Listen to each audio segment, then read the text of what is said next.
Hi friends. ഇപ്പം ദസറ ഹോളിഡേയ്സൊക്കെ ആയതുകൊണ്ട് ഇമ്മക്കുട്ടിയായിട്ടൊന്ന് ഇവിടെ ഹൈദരാബാദൊക്കെ ഒന്ന് കറങ്ങാമെന്ന് വെച്ച് ഞങ്ങളിവിടെ ലുംബിനി പാർക്കിൽ വന്നതാണ്. ഹൈദരാബാദിൽ ലുംബിനി പാർക്കിൻ്റെ ബോട്ടിങ്ങുണ്ട്. ആ ബോട്ടിങ്ങിന് ഇമ്മക്കുട്ടി നിർബന്ധിച്ചിട്ടാണ് ഞങ്ങൾ ബോട്ടിൽ കയറാൻ തീരുമാനിച്ചത്. ഞങ്ങൾ പല പ്രാവശ്യം കയറിയിട്ടുള്ളതാണ്. എന്നാൽ കൊച്ചിന് ഒരു ഫസ്റ്റ് എക്സ്പീരിയൻസാണ്. അതുകൊണ്ട് അവളെ കയറ്റാമെന്ന് വെച്ചു. പക്ഷേ ഞങ്ങളാകെ ബുദ്ധിമുട്ടിപ്പോയി. അവളൊട്ടും സമ്മതിക്കുന്നുമില്ലായിരുന്നു. ഭയങ്കര വഴക്കുമായിരുന്നു കയറിക്കഴിഞ്ഞപ്പം. അന്നേരം ഇറങ്ങണം. എന്നിട്ട് കാലിലുള്ള ചപ്പലെടുത്ത് വെള്ളത്തിലോട്ട് എറിഞ്ഞു. ഇപ്പം ചപ്പലില്ലാതെയാണ് അവൾ നടക്കുന്നത്. ഇനിയിപ്പം ഒരെണ്ണം വാങ്ങിക്കണം. അങ്ങനെയുള്ള പല കുസൃതികളും ചെയ്തുകൊണ്ടിരുന്നു. ഞങ്ങൾ ശരിക്കും വിഷമിച്ചു പോയി. എന്നാലും ലുംബിനി പാർക്കിൽ ഹുസൈൻ സാഗറിലാണ്. ഹുസൈൻ സാഗറിൽ അവിടെ ഒരു ബുദ്ധ സ്റ്റാച്യു ഉണ്ട്. ആ സ്റ്റാച്യുവിലേക്കാണ് ആ ലേക്കിൽ നിന്നും പോകുന്നത്. ഹുസൈൻ സാഗർ എന്ന് കേൾക്കുമ്പോൾ കടലൊന്നുമല്ല. എല്ലാവർക്കും അറിയാമായിരിക്കും. ഹൈദരാബാദിനെ കുറിച്ച് അറിയാമല്ലോ.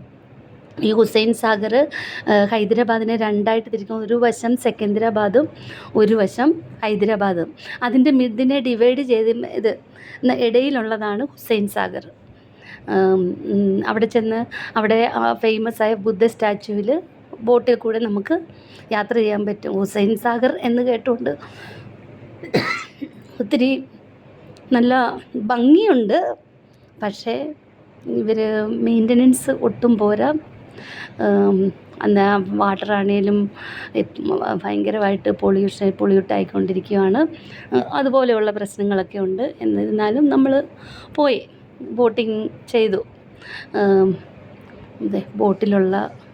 ബോട്ടിലിരിക്കുന്നതാണ് കാണിക്കുന്നത്. ഇമ്മക്കുട്ടി അതിൻ്റെ ഇടയ്ക്ക് ആരും കാണാതെ ഞങ്ങൾ രണ്ടുപേരും കാണാതെ അവൾ ആ ചപ്പലെടുത്ത് വെളിയിൽ ഒരെണ്ണം എടുത്തിട്ടു. ഇട്ട് കഴിഞ്ഞ് എന്നോട് പറഞ്ഞു, കണ്ടോ ചപ്പലില്ല അമ്മയെന്ന് പറഞ്ഞു.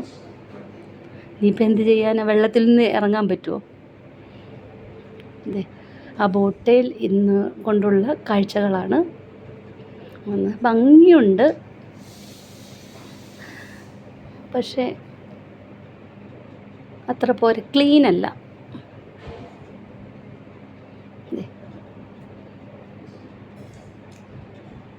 ഇമ്മക്കുട്ടി നമ്മളെങ്ങനെ തിരിച്ചു പോകാനാ? ഇത് ഭംഗിയുള്ള സ്ഥലമാണ്. നിങ്ങളിൽ കുറച്ച് പേരൊക്കെ കണ്ടിട്ടുണ്ടായിരിക്കും.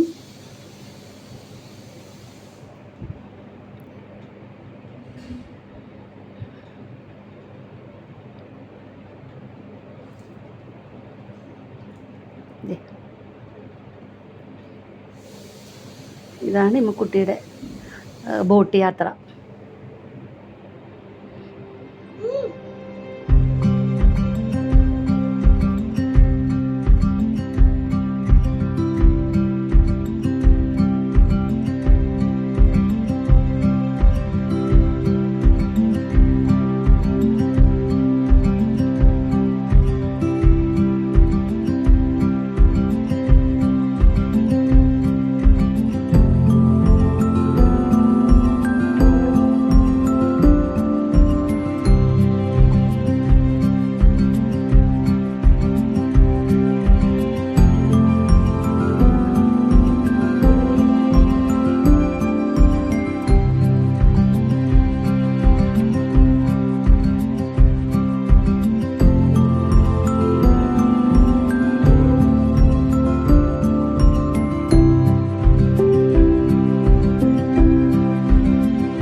ഇതാണ് പ്രശസ്തമായ ആ ബുദ്ധ സ്റ്റാച്യു.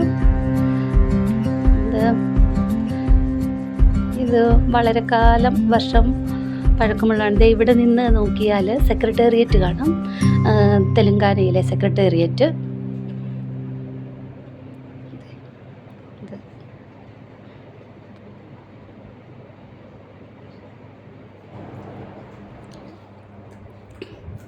ഇനിയിപ്പം ഞങ്ങൾ തിരിച്ചു പോകാൻ തുടങ്ങുവാണ്. ബോട്ടിൽ കയറിയിരുന്നു. നല്ല ഭംഗിയുണ്ട് സ്ഥലങ്ങളൊക്കെ കാണാൻ.